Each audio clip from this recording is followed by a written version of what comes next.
from Bacoor, Cavite, the Philippines.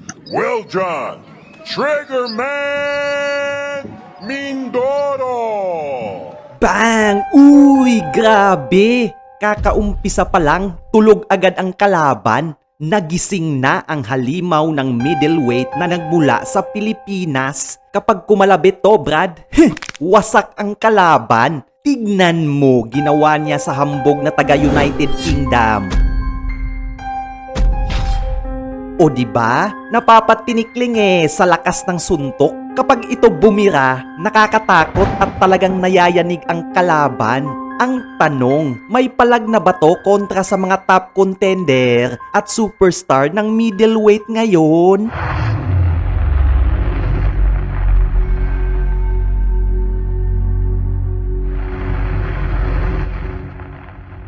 Mga kababayan, sabik ka na naman bang makakita ng laban na one-hit tulog kapag tinamaan? Eto, muling magbabalik ang pambato natin sa middleweight division. Well, John, the Triggerman Mindoro. Nakatakdang bumalik ngayong Pebrero 21 kontra sa isang Indonesian na si Willem Rake alias The Executioner. Matinding laban to, Brad, dahil may undefeated record si Mindoro na 15 wins at 15 knockouts. Grabe! 6 sa binadibag niya ay rekta ospital agad pagkatapos ng laban. Edad 25 pa lang. 5'11", sobrang laking mama nito. Isang orthodox na nagmula sa Dumingag, Zamboanga del Sur. Habang ang makakalaban naman niya ay almost 20 years pro experience na. Matibay, makunat na parang may balat ng kalabaw at delikado rin. Ngunit kailangan niyang mag-ingat kay Mindoro dahil talagang sabik manakit to sa ibabaw ng lona. Hindi lang ulo puntirya nito, may mga body shot rin na talagang nakakahindik. Yung tipong mapapangiwi ka sa sakit kahit hindi ikaw yung sinusuntok. Eto pa, may dumayong incheck sa barangay nila. Nakipagsabayan ba naman sa malamasong kamay nitong Pinoy monster? Yung isang Australiano na pambato ng mga bilyonaryo sa Dubai? Binalatan niya ng buhay. Matibay rin dahil pag tinamaan to ng solid, parang wala lang sa kanya. Tignan mo naman katawan, Brad. Bakulaw Talagang pang-boksingero yung build. Number 1 sa middleweight rankings ngayon dito sa Pilipinas. Number 39 sa buong mundo at unti-unti na niyang kinakalampag ang mga top contender dyan. Sa katunayan, napapansin na siya hindi lang ng mga sikat na caster pati na rin ng mga top fighters ng naturang dibisyon dahil nakita nila na magiging threat si Mindoro sa mga susunod na taon. Ito talaga ang dapat makilala ng buong Pilipinas. Kaya nga todo invest ang MP Promotion sa mamang ito at bihira lang tayo magkaroon ng pambato sa middleweight division dahil sadyang maliliit ang mga Pinoy. O siya, alam kong kating-kati na kayo makakita ng knockouts ni Weljon Mindoro. Kaya eto, handog ko sa mga minamahal at sumusubaybay sa BFTV Sports ang latest fights and knockouts ni Weljon Mindoro na talagang mapapawaw ka. As always, paki-like ng ating video, comment kayo dyan sa ibaba, i-comment nyo kung taga saan kayo, babasahin ko isa-isa yan. Let's go! Okay, first fight tayo mga kababayan, Weljon Mindoro versus Dormedes Potes, Pilipinas versus Venezuela. Bago lang to, brad, August 15, 2025, middleweight division, ginanap sa USA. Okay, Mindoro fighting in white and purple trunks and the opponent fighting in black and white trunks. Uy, nagreklamo. Bigat talaga ng suntok ni Mindoro, brad. Good combination by Mindoro. Uy, yun lang. Tinamaan ng body shot, mahapde.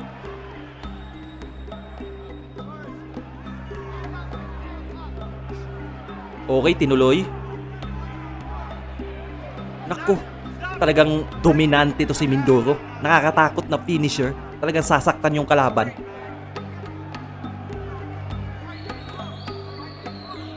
Okay, nakasurvive. Medyo tabingi na yung lakad nitong Potes.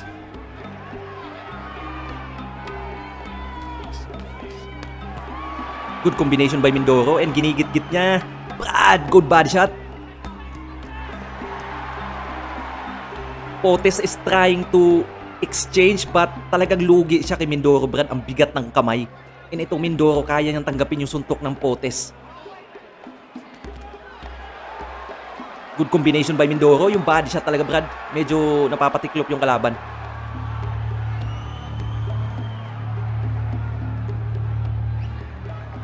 Ineffective yung suntok ni Potes. Pagsak. Okay, considered a slip.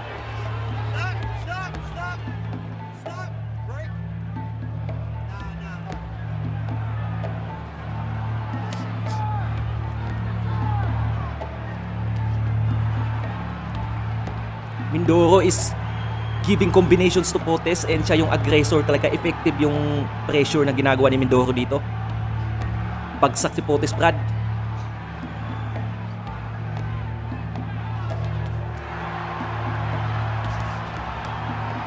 Nako, nakakatakot tong Pinoy na to. Talagang huhukayan eh. Tinaniman ng kamote sa tagiliran yung Venezuelan. Good body shot. Grabe. You know? Nako. Wasak yung kidney mo dyan.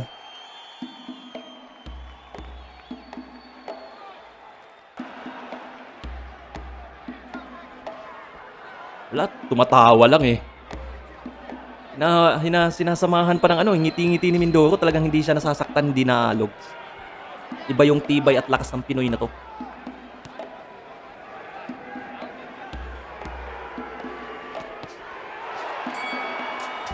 Okay, nakasurvive. Third round tayo mga kababayan. And Mindoro coming in hot. Potes is trying to survive. Yung mayakap. Nini-neutralize niya ang Pinoy. Nasaktan yan, Brad. Umaatras. Okay, tumiklop. Nako. Yung mukha niya wala ganong pinsala, pero yung katawan niya basag-basag yung ribs niyan. Matik.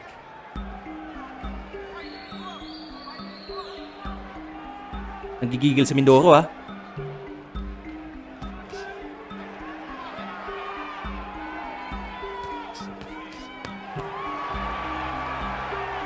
Medyo parang lantang gulay na si Potes dito, Brad. Konting lang, isang solid na suntok lang, talagang babagsak. Nako. Grabe.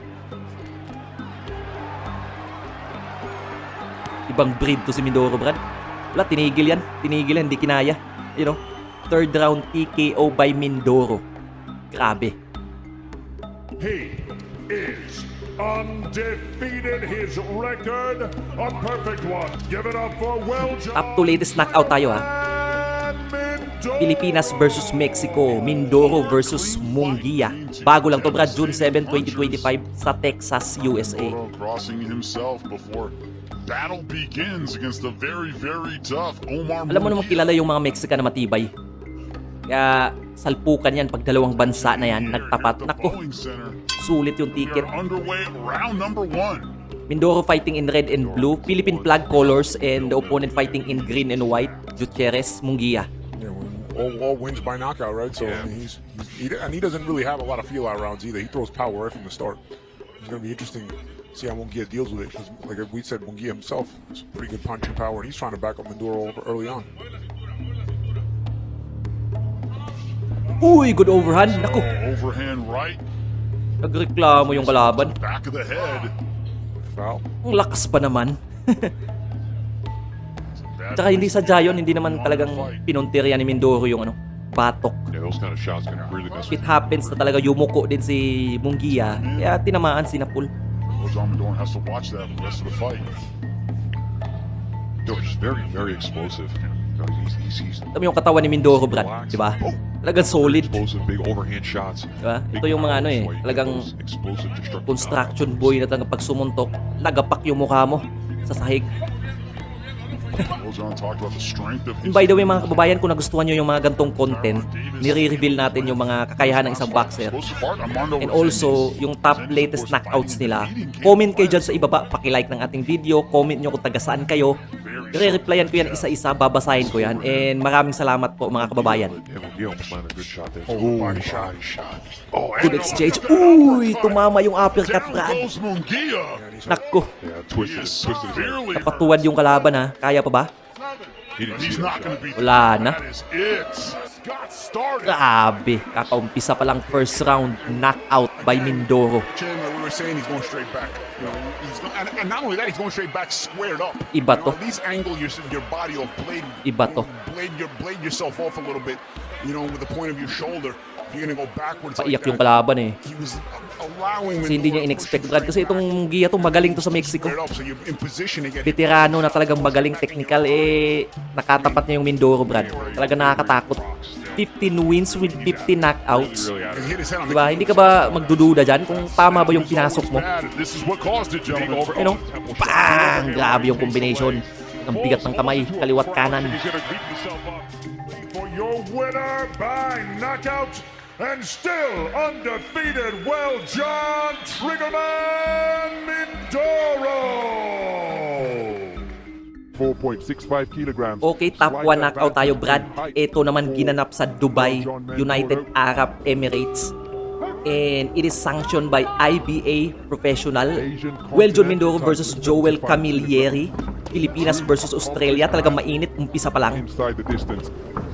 No strangers fighting outside of the Philippines because Mindoro fighting in black and gold and opponent fighting in white and gold trunks. Second round of a contest scheduled for 8. Andre. Dito masyashowcase kung gaano nga ba kabilis kalakas tong si Mindoro. And complete package na talagang delikado. Facing a puncher of this, you really didn't hold any fears for him as he scores with a flicking jab that in with punches. And to be fair, magaling yung Joel Camilleri. Magaling yan, may amateur background yan sa Olympics dati. Mindoro, Pagkakaalam ko, if my mind serves me right, dating ano yan, Brad, nag-bronze medal yan sa SEA Games dati, and at the same time, umakyat yan ng quarterfinals sa Olympics dati. Itong si Camilleri. May kita nyo naman sa galaw, di ba? Mabilis din, tsaka pang-amateur style. right hand, the left hand wandering Pero around. iba yung lakas ni Mindoro, Brad. Remember, both men scaling an Tignan mo yung ano niya, body reaction niya pag si Mindoro yung sumusuntok. Talagang ano, naaalog. Well, John was squaring there. He did get through the power driving right cross and unloads a couple of punches to the body. Left hook after turning the tables, landed better. Grabe yung killer instinct. Uy! Si ano, Beterbiev, di ba? Undisputed sa super middleweight. Tamang-tama yan si Mindoro nasa middleweight. Eh, malay mo, di ba? Balang araw. Aakyatin yan ni Mindoro. Champion yan yan, Brad. Solid. Magaling. Composure under fire and answering with a single with a right uppercut. But pulling the trigger first against the trigger man is Camilleri.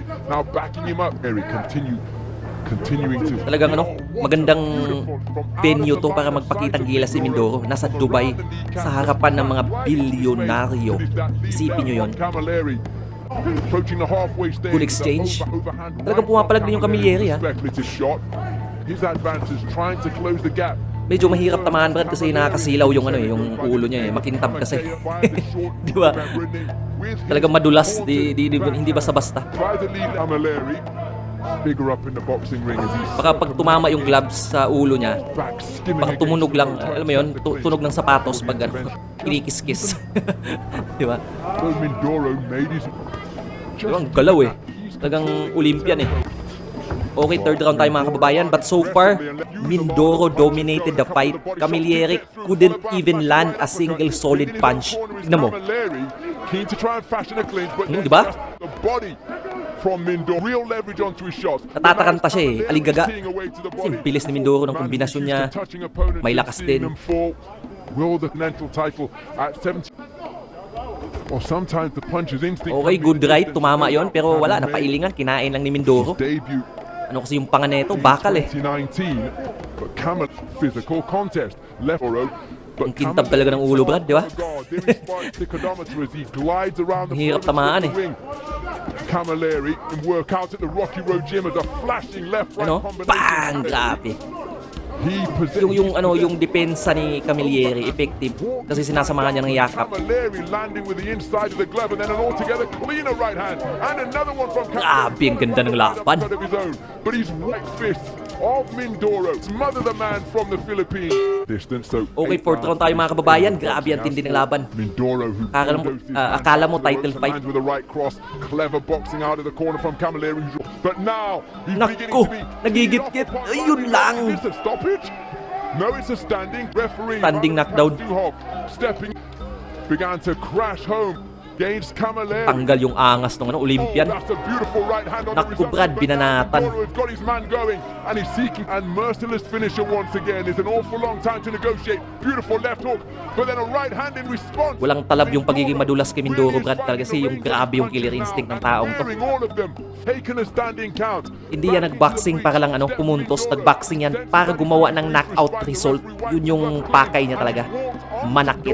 That could well be a long 90 seconds. Camilleri to position, bobbing and weaving, trying to hold off, but he's Sa Olympian style, walang talab sa Pinoy, Brad. Grabe ang lakas. Dino Billinghurst, the corner of the Australian. Backflip eh. Grabe, kinaya niya yun.